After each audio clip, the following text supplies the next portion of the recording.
What was? Did he go straight for Russia Well, wait, or like isn't North Korea? Russia's? Or They're all zero tariffs. Weird. in the meantime, how are we going to write out these tariffs, Josh? I hear that, and I think about 100 years ago, that generation that lived through depressions and 2 world wars and plague and all this crap, and that's happening again. It's different events, but there's a generation right now that's living through that and is going to come out the other side, and hopefully again, like tough times produce a strong generation. Maybe they'll Right. learn, Yeah, maybe and they'll be able to lead us to the new deal that fits the economic reality of the 21st century.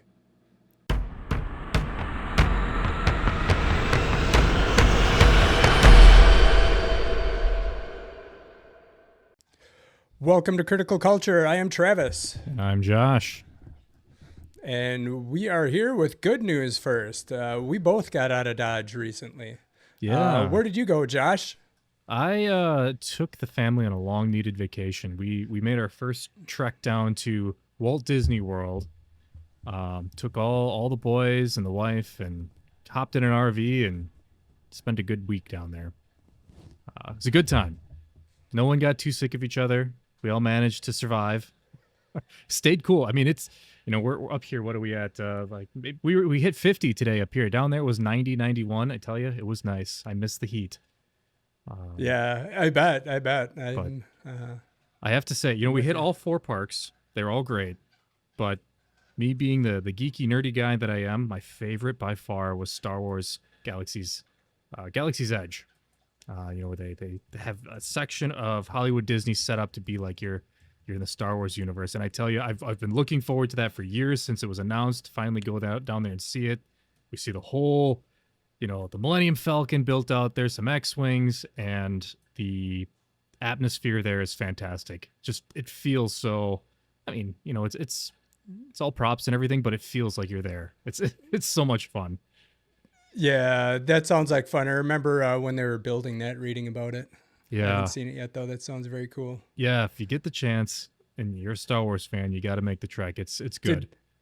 Did the family enjoy it as much as you did? They did. Yeah. Yeah. Yeah. My boys are Star Wars fans too, so they were pretty excited about it. We did all the rides in the section. There's 2 main ones there, and I tell you, the Rise of the Resistance, that's phenomenal. How good that ride is. It blew me away. If you get the chance, Really? yeah, get down there Cool. and do that. So yeah. You Cool. said you got out of town too. Something like a special trip this Yeah, weekend. Yeah. yeah. I went down to Milwaukee. I mean, after the election last week, I needed to get away and take a break, so I went down to Sure. Milwaukee. Kind of played it on the cheap. Instead of staying downtown, we stayed at a Avid hotel in Pewaukee. That was great. I wasn't sure about it at first because it said it was a 2-star hotel, but that just means they don't have a pool Right. or a hot tub. Basically, is the only thing they didn't have, and I rarely want to swim in a hotel pool anyway. The rest of it was clean. It was a nice place to stay. Did some shopping. Went out to a couple of nice restaurants. It was the first time I had a chance to charge on the road because there was a bunch of driving where I had to use my adapter and hit a Tesla supercharger. How'd that go? And that was pretty cool. It was fine. It was an easy experience. I just plugged in and I was already hooked up with Ford's Blue Oval network, which is hooked into Tesla. So it just knew it was my car and charged me Nice. appropriately. So it was all pretty smooth. I had a moment where I'm parking in front of a Tesla charger, and I was looking around to see if there were any protesters that were gonna give me shit about that, because it's a thing, and it's one thing to protest Tesla, but Yeah. I saw some people in the last week or so that literally harassed someone that was driving a Tesla just because they were driving a Tesla, and I think that's a bit much. Like, not everyone is an influencer and can afford to just sell their car and buy a new one because the owner of the car's company turns out to be a dick. Well, and Tesla's early days, they were the company. They were pushing the electric car movement, really. So people have owned them since then. They're not. They didn't buy them because of Musk. They bought them because of what Tesla represented at that time. And to be fair, it's unfortunate. I think did we touch on this last? I don't remember, but I've talked to a bunch of people about this. Musk's companies. I don't like, I'm not a big Musk fan, but I like what SpaceX has done. I like, they're doing good things and pushing the industries forward. Same thing with Tesla, but it's just painful to know that a person like Musk is behind the helm, Yeah, yeah. And I mean, Tesla's got other issues besides Elon Musk too, like the Cybertruck beyond being kind of associated with a toxic brand right now, just wasn't Well, really selling well because it's kind of a dog. well, and that was Musk's brainchild, though. To be fair, Yeah. that was his push to make that thing. Yep. Yep. And it was kind of also the pinnacle of poor quality that Yes. Tesla is associated with. Yeah, Is half the problem. Right. The supercharger network is still pretty good. The investment there is lasting, and the company itself could probably be turned around. But there's also so much focus now on like all these promises he's made for the last decade about it. There's going to be autonomous cars that you can buy a Tesla and you can rent it out when you're not driving it next year. And that was like 5 years ago. It's like, who's going to believe him anymore? And how much money are they sinking in these other ventures that? yeah. The company could be good if they had a new leader. With Yeah. the right leadership, it could be a fourth, the Yeah, leader of the industry. let's just help him into retirement. He's got plenty of money. He can go play video games and learn how to actually play video games if he Yep. wants to stream them. Yeah, I was gonna say, but he doesn't actually play them. Oh, I heard he did. I saw some noise on the internet today about there was some other game he was playing online, and he got killed by a tutorial boss Oh boy. when he was live streaming. And I guess everyone, I don't know about everyone, but there was a large segment of the chat from when he was streaming that was very unappreciative of Elon Musk. And Oh boy. I have zero sympathy for him. No. It might not be fun to be him right now, but I also have zero sympathy. He'll be fine. Yeah, he'll figure it out. He's got Yeah, plenty of dollar bills to cry in. Yeah, hands off our government services. I got parents; they need them. Right. They work their whole lives for them. Right. So, yeah, but Milwaukee was fun. It was good Good. to get comfortable driving in at range and being able to charge on the road. That's awesome. So, Good to see that works yeah. at least. yeah, you know what's not awesome, Josh? I have a guess. What is everybody talking about right now that's not awesome? That's really driving the direction of the world in a very negative way, and that's tariffs, right? It's tariffs. Yeah. So let's talk about the tariff tango. They're on, they're off, they're on, they're off. The markets are down, they're up, they're down, they're up. What's going on? Have we been here before? We have. History repeats have. itself. Right? It does. Yeah. It does. It does. And there's at least 2 times in our history that there have been gross abuses of tariffs, and in both cases, it led to recession/depression. I mean, I hope that that's not what this one leads to, but the outlook doesn't look great. Yeah, it doesn't. It happened in 1828, and in 1930, I think, is this the Smoot-Hawley Tariff Act that more people are familiar with. But the theory is behind the cyclical nature of every 100 years is after 100 years, everybody who was alive or knew someone that was alive during that period knows exactly how bad it was. They've all passed on. Right. And the true lived experience of the horror that we let people induce on us is gone, and society has to repeat Right. the cycle. We have to learn the same lessons over and over again. Yeah. But, we've got more access to information today. Hopefully, we can learn our lessons faster. So Yeah. one can hope. We hope. Yeah. Well, so that leads us to where we're at today, right? So we've got centuries of history of tariffs, and now we're back at it. We're doing it again. Let's see if it works this time, right? Yep. And so tariffs are interesting because the power to tariff is solely on the president. And that's why he's doing this. He does a lot of things through executive order. A lot of them really don't make sense, and they're hard to implement, and they get challenged in court. But this one is really hard to challenge in court because it's pretty clear that this is a authority that Congress has given to the president. Right. right? And I have seen, so it's like, what can be done about all these tariffs? I mean, hopefully adults can talk to President Trump at some point in time and get him to take a more sane approach, and we can talk what that might look like. But there's a quote here from Chuck Grassley that gives us hope that maybe there's something Congress can do about this, which to date they haven't done a lot to counter President Trump. But the tariffs and their economic impact are one area where there's been a lot more pushback by rank and file Republicans against the president's trade authority. So Senator Chuck Grassley said Tuesday that he thinks Congress has delegated too much authority to the president. He says, I made very clear throughout my public service that I'm a free and fair trader. The Constitution gives Congress the authority to regulate interstate and foreign commerce. I believe that Congress delegated too much authority to the president in the Trade Expansion Act of 1962 and Trade Act of 1974. So, it goes on to say that he goes on from here to talk about how he supports President Trump's agenda. So what does that mean, though? Right? I don't know how you want to parse it from there. If he's like, I'm gonna quietly say I don't think this is good, but I'm not gonna publicly say I disagree with how he's doing it. Right. Yeah, and it's well, there were 7 GOP senators to sign on. I don't think they co-sponsored it, but with a bunch of Democratic leaders on a Trade Review Act of 2025 to try to stymie some of these tariffs, I guess. Give Congress a little bit more oversight over what's happening and what decisions are made. Yeah.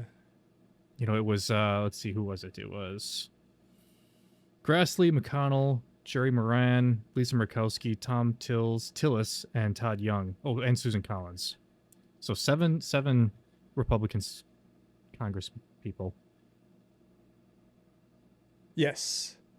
Are maybe stepping up to the plate here and standing up to Trump a little bit. Just a little. And it's something. It is something. It's a little bit more public, and that's good. So hopefully that's, even if they can't get anything passed, it's more pressure in that direction. And they go on in the article I'm looking at here on the Hill, they talk about we need to reshore manufacturing, but this isn't really necessarily the way to do that either. That's kind of taking the chainsaw to a mole you have on your face. You need surgery.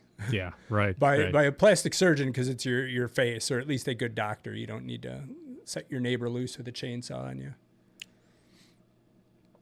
Yeah. So that is hopeful. That is hopeful, though. There's some talk out of Congress from Republicans, right, that this is a bit much. Well, it shows that there might be some spine there to stand up to Trump, and it's not just all sycophants and yes men to Trump. So yes, I mean that's what we need if we want to kind of keep things together.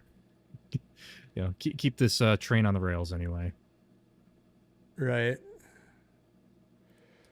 So I mean, this is not a surprise, right? Trump was aggressive with tariffs in his first time in office. Nothing at all like this. I think at that time, if I recall correctly, he was primarily aiming at China, which there needed to be some focus there. Joe Biden did some of that too. But it was more targeted, which again, this is what you want, and we can get into why it has to be more targeted, because you don't want to just start an all-out trade war where there's damage on all sides, because we're already pretty close to conflict with some of these countries around the world, and you get in a bad way economically that is sometimes is what it takes to push countries over the edge to go more towards war. Right. I think there was some element of Japan deciding they needed to take on the United States because the United States was also involved in trying to choke off oil or something, some resource that Japan needed. And that's part of what instigated them to say, well, while we still have resources, let's take care of this. So that's one of the reasons you want a more targeted approach. Right. So yeah, the Trump has done it, Biden has done it, and there's this article here that we were talking about earlier from AP News that's got the whole timeline since January 20, and he was talking about this before January 20th. Right. People kind of knew this, and I remember when I was doing canvassing, I'm like, foreign policy and tariffs are two ways the president could really screw us over without any approval or action from Congress. And what do you know? Here we are. Here we are. Yeah, that's we are. The one thing that, Trump doesn't really, he shouldn't surprise anyone because he announces what he's going to do all the time. Right. It's none of this should be shocking. We all knew this was coming. It's just, it's not great when it's here, Yeah. Oh, he's not seriously going to do that. And when he does, well, it's not all that bad, or, it needed to happen. Okay. I don't think so. No, it didn't. It didn't. Yeah. So, I mean, in the beginning, he talks, he talks about tariffs as taxing foreign countries, and this is part of the justification behind it from the beginning, especially with China and Canada, with Canada and Mexico, was this concept of we are going to tax other countries and then we don't have to have income tax on people, and we can lower our taxes because we're taxing foreign countries through tariffs. And that argument is so fascinating to me because it doesn't take more than a quick search to really figure out what a tariff is, and just some common sense, knowing that the companies importing from these tariffed countries, they're not going to eat that cost. The country paying it's not going to eat it. Who's going to eat it? It's the consumer. The people buying the goods. And it just blows my mind that that's not easily understandable by the mass amounts of people in this country. Yeah, we end up paying it, and then they do raise some money through tariffs, but again, you're raising it from the same people you're just cutting income taxes on. So am I paying like $3,000 less a year in income taxes, but now I got to pay like $8,000 more a year for everything I buy because of all the tariffs on it? It's tariffs instead of income taxes and taxes on capital investments or capital appreciation, things like that. Tariffs are a regressive tax. That means it puts more of the burden on people that are spending a majority of their check and living paycheck to paycheck. Right. They are the ones that are paying these tariffs. The people making a ton of money and able to just throw a bunch in the bank every week because they're making so much money, they're paying a lot less of their income towards this because they're not spending as much. And the tax breaks earned from that benefits the high end much more than it benefits the low end. Yes. From this whole concept of tariffs lowering taxes or to get rid of income tax. Well, again, it definitely is benefiting the top end of the earners in our country much more. Right. And I should probably back that up with some facts. So that's one of the justifications. Another one is reshoring manufacturing, and it doesn't quite work like that. We don't want to reshore all manufacturing. Some of the stuff we don't want to do here. There was an AI video, I didn't watch it, but I saw a screenshot of it today, made very popular on social web in China today. It showed a bunch of older, out of shape Americans in a sweatshop making clothes at these sewing machines, all packed in this dingy building. And you look at it and you're like, no way, that's not going to happen. No. They're like, yeah, Americans, you think you can do what we do? I don't think so. Yeah. Not even with the tariffs. Americans don't even want to pick their own crops. So why would they want to make their own clothes? Yeah. Yeah. So there's some things we don't want to make, and that's fine, and they can make them, and we can do other things. We do a lot more services, and really, it's about having good jobs in all sectors. Again, you want to make sure you're reshoring things that are critical to your defense infrastructure, just your economy in general. You want to have some self-sufficiency. It's okay to also rely on solid partners. You got to be a solid partner to have solid partners. Some of the stuff we don't want to make, and it's also, are we trying to chase the production that moved over to China 10, 20 years ago? Because a lot of that stuff isn't made anymore. A lot of it, like, what is the production that's going to happen over the next 10, 20 years? What kind of, like, robots and more computer chips and more electronics and things of that nature. So if you want to talk about reshoring that type of manufacturing here, you don't start off by pissing off your trade partner that owns a vast majority of the world's production of these rare earth minerals and things that you need to create those things. Mm-hmm. Right? You need to take a measured approach to say, okay, we need to start to do more here. So let's do something like the CHIPS Act, knowing we have to even onshore things, not necessarily from China, but like Taiwan and Sure. every place else where they're making chips. We realized during COVID that needed to happen. And there's a measured approach you take to that. And you use export restrictions to say, like, we're not going to send GPUs over to China because we want to maintain an edge in AI and we want them for our economy. That's how you approach these things. In a very targeted, like, what is the economic chess game we're trying to play here? This isn't checkers. This is like 4-dimensional chess, and you need to understand the inputs to these things and where you can source the materials and what part of the supply chain you want to be a part of before you just go slapping huge tariffs down. So the concept that putting huge tariffs up is going to magically bring things onshore, that's not really true. That takes a long time and a lot of planning and forethought on where and when you want to do that. Mm-hmm. And then you need to be able to signal these types of moves and do them in a way that helps business understand that, I want to invest in something. And what business likes when they want to invest is they like stability. Yep. Stability. Yeah. They want to know what to plan for. If they're going to invest hundreds of millions of dollars in something, they want to know that the situation that makes that viable is going to be the same years from now. Exactly. Yeah. Well, I keep sensing a theme coming from you, Travis, and it's these tariffs, while not entirely a negative on their own, they need to be approached with a scalpel as opposed to a chainsaw. Yes. Yep. And if we're going to talk about a scalpel, Josh, let's talk about it. Like if we had a scalpel, let's even talk about who we're putting tariffs on. Who did he first want to put tariffs on? Well, did he go straight for Russia or or well, wait, isn't North Russia's, Korea? Or they're all zero tariffs. Weird. Yeah. Okay. Well, maybe then we're just picking on some small fry people we don't trade with and China.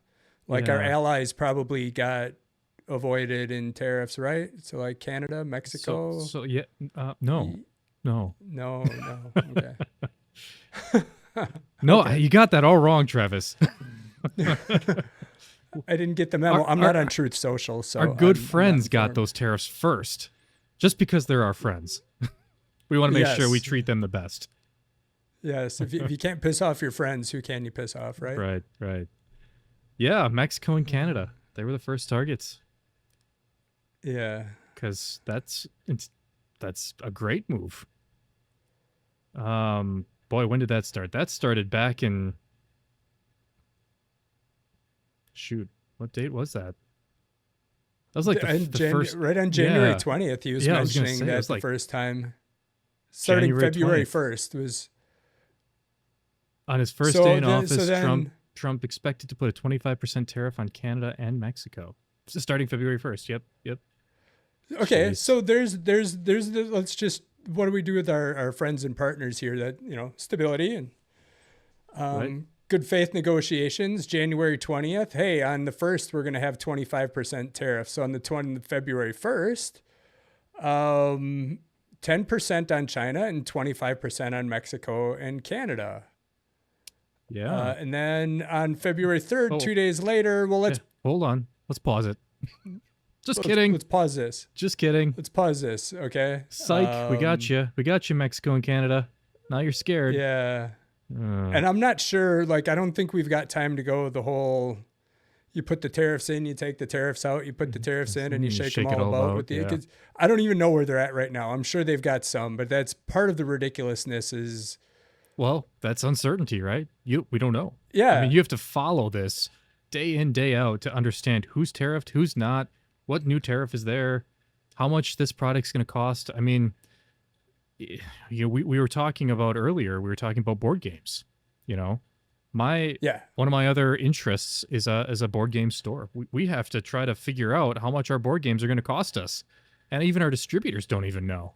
You know, they're playing the game along with us, trying to figure out, okay, what's the right way to go about this. And I tell you, that's not great. It's not great. Yeah. Yeah. And it's not good. I mean, from even a negotiating perspective, what you're going to do is you're going to get some small countries who don't do a ton of trade with, and we'll cut some deals and it'll be able to claim some wins. But the big players in the world economy are probably going to spend more time and effort trying to figure out how to go around the United States. I hear stories about Mr.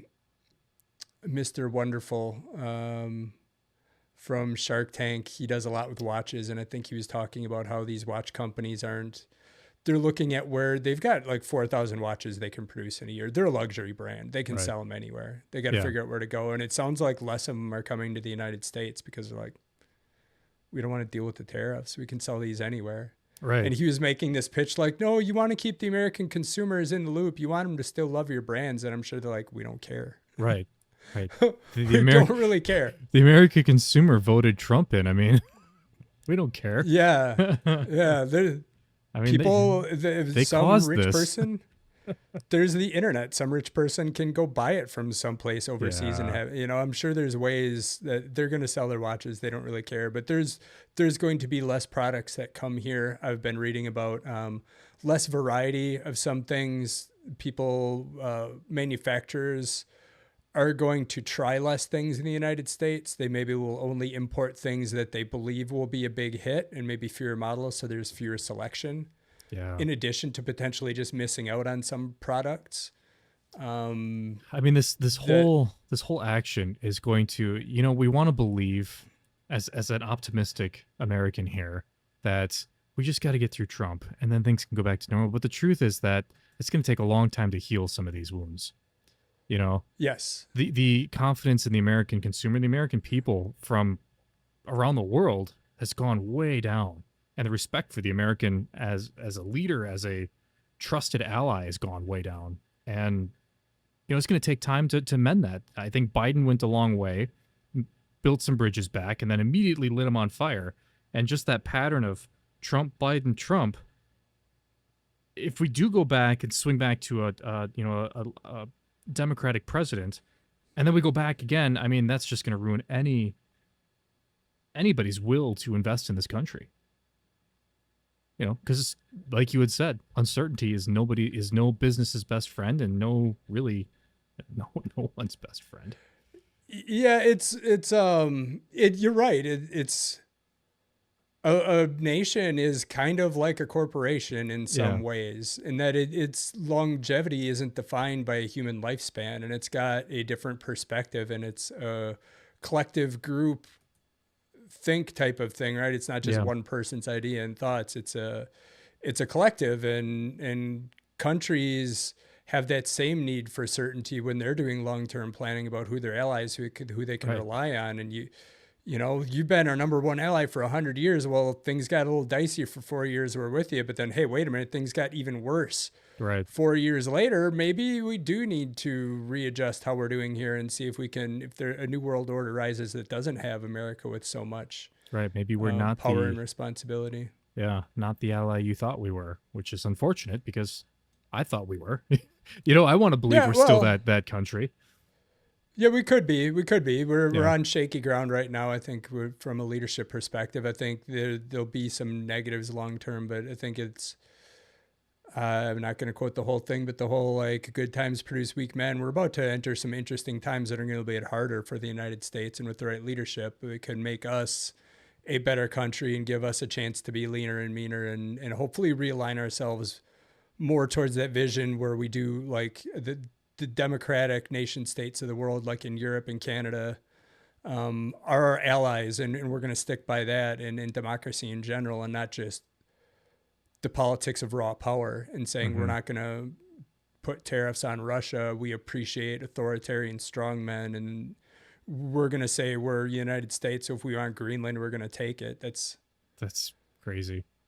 I don't think that's the vision. That's not the strongest America. It's an America that's going to end up embattled and alone with Mm-hmm. very few allies. And when you operate in that manner, people are on your side as long as you're strong. As soon as there's a weakness, the sharks are going to be circling. They're all going to smell blood, and all of your so-called allies are going to be like, well, Well, and that's you said it was a power game and you're losing power. So guess what? You are now losing the game. I mean that concept is already showing up in I mean you just take anecdotal social media evidence here, but as soon as the market did that giant drop in this earlier this week, I mean you got people saying, "Hey, I voted for you the last 3 times and but you've destroyed my retirement and I don't think I can't this isn't what I voted for." And some people saying if this continues, I'm voting Democrat in the next midterms. So again, anecdotal. There's no scientific method behind that. That's just me seeing people posting. But if that mentality's out there, you're right. As soon as you show that weakness, your strength is gone. It just deteriorates quickly. Yeah. Yep. So, yeah, interesting times. That's one I think way to put it, that's another Travis. like Chinese proverb or curse. May you live in interesting times, Yeah. because interesting isn't always a lot of fun. Yeah. But I like seeing the post too that, we're living through the 4th once in a lifetime recession, in yeah, our lifespans here. This is fantastic.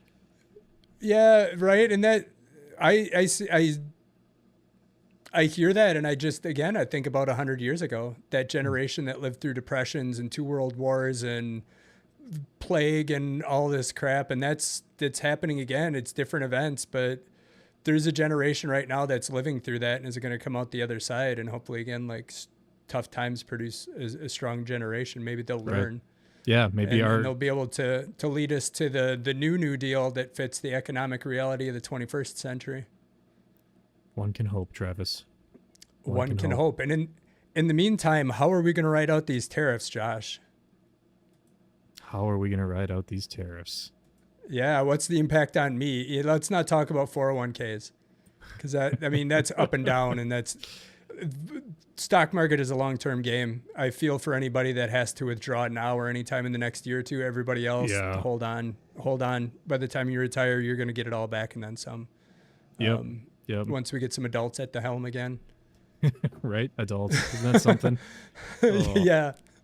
So Yeah, stock well, market, stick in there. But- right. Yeah. Hang on to it. Don't get scared yet. Don't take my advice either. So. Yeah. Yeah. I mean, moving forward, even something as popular as the new Nintendo Switch 2, that Nintendo is kind of delaying its release in the US because it's unsure of how the tariffs are going to affect imports of the Switch. That's just one thing. Yeah. Board games. Yep. Many Yep. board games Yep. are printed Well- in China. Yeah. So a major thing is electronics. Electronics, yeah. Yeah. Electronics, there's again all these rare earth minerals, and all the electronics are manufactured in China, iPhones, all that kind of stuff. Interestingly enough, also, especially with the rare earth minerals, there's a ton of applications in the defense sector, Oh, just right. as much as like commercial electronics. So you talk about a potential war with China, and they cut us off from all these minerals, and all of a sudden our bullets don't pierce armor the same. Our jets and everything our missiles aren't as accurate. They can't fly as far. Like it's a very negative situation. But electronics in general. So the one thing I've heard about electronics and that type of goods is it's going to take a little bit of time for the tariffs to impact the actual price of the electronics, because the stuff that's in the stores right now. Right. And to be honest, there's also some stockpile in warehouses because people have known this is coming. So a lot of importers have like brought stuff in already, and all these things, from the way I understand, they're not going to retroactively have tariffs applied to them. Right. So it will take a little bit of time. Yeah. But yeah. if your phone is like on the verge of dying, the battery lasts an hour before, you have to have it on an external battery all day long. Like now would probably be a good time, but don't panic by anything. If you don't need anything, don't buy anything. Yeah, exactly. Yeah. Panic buying is not good. If you don't need it, don't buy it. Mhm. Don't buy out of fear. But electronics are definitely one where the prices are going to go up. Yep. Yeah, all the fun stuff, video game consoles, the board games. Yeah. Well, among other things, but Laptops. laptops.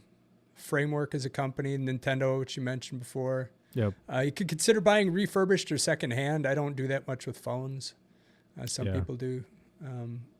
Board games, you can. In theory, maybe that's something with our stockpile of board games, Josh. We could be rich. Right? Where our investments in board games and paper and cardboard. All of be a our sudden, they're like saviors. Legos. Yeah. Right. So you can buy Legos and not open the box, and if it's like a special build or something like that, you can sell it later and make money on it. Legos Good are actually money. they're an investment vehicle. Board games might be the same way. Well, hold, I got to correct you. Lego bricks. Remember? They're not Legos, they're Lego bricks. Okay. Lego bricks. Okay. I'm getting pedantic on you there. Thank you. I appreciate that. Yeah. It's one of the many things I love about you, Josh. Yeah. So gotta make sure keep you on the straight and narrow, Travis. and I thought I was the only one. I've got like this list of shame, and it's small, maybe like 10 or 15 board games that I've purchased and never played. Yeah, that happens. Am I the only one? You're not, I promise. No. Anyone with over 5 board games has at least one they haven't played. Yeah. At least. That's the truth. I still have Gloomhaven sitting on my shelf that has not been opened. Every time I start opening it, I get a little intimidated by it, and I'm like, I don't know if I have time for this. We'll have to break into that soon. Yeah. Before we sell, but that is my new retirement program. I'm not relying on the 401k. I'm going to rely on selling my board games because I got them at a song when you could import them from China. Right. At a decent price. And when the quality was still high. Yeah. Oh, that's funny. That's the truth. Yeah. All right. Cool. So I think that's probably about enough. I'm gonna go count my board games. I'm gonna do some forecasting, get a spreadsheet set up, figure out how I'm gonna sell them. Yeah, track those returns. Yep. Yeah. Yeah, I'm gonna ride this out. I don't know what I'm gonna invest in, but well, just go buy some local stock. A warehouse full of board games. Well, let's see how this plays out for you, Travis. Let's go buy some other game stores that are already on the shelves. Yeah. Right. Just start scooping up game stores. Nobody can afford your board games anymore. Yeah. We'll buy your whole stock. Yeah. All right. Cool. Well, till next time. The tariffs will be on again, off again, probably 10 times before the next episode. Right. We'll have more to talk about. We'll see. All right. That sounds good. Thanks, everyone. Thank you.